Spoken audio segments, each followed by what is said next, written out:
Day 2.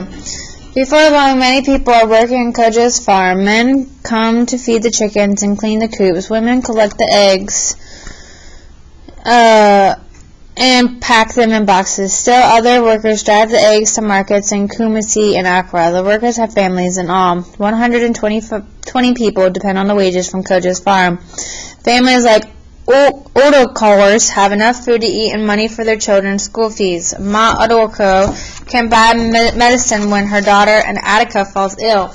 Pa Odokor can rebuild the walls of their mud home with cinder blocks and buy wood-stamped Adamcrag cloths for special occasions.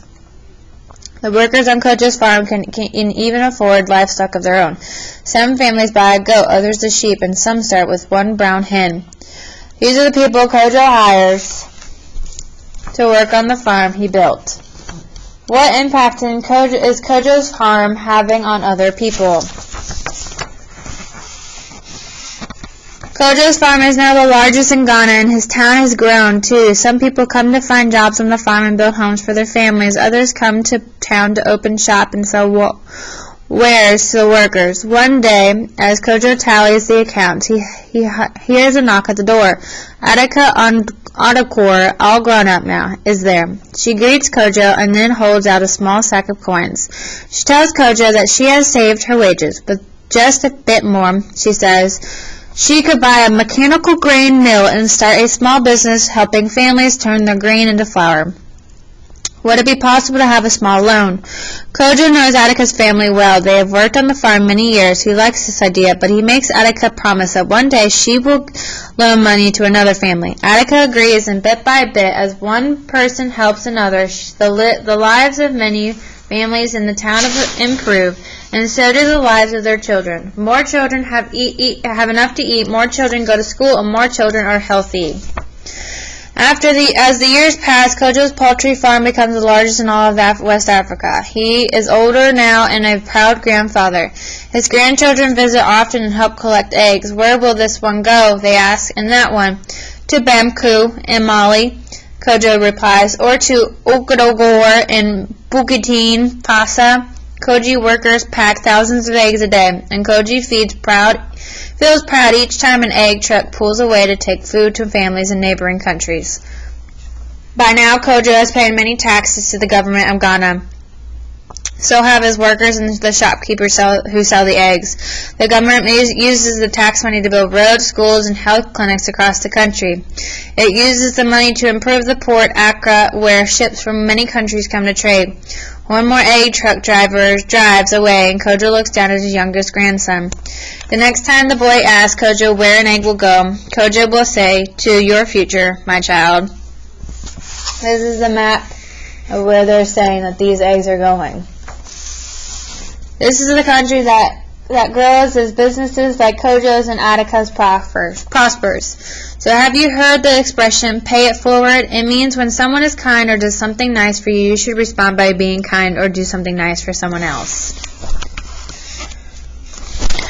And it all started with one small loan to buy one brown hen. This is the way that one young boy named Kojo with one small loan to buy one brown hen eventually changed the lives of his family, his community, his town, and his country. It all started with a good idea and a small loan that made it come true. It all started with one hen. So what do you think of the way the author ended the story? This is the real Kojo. So this is a true story. This is a biography.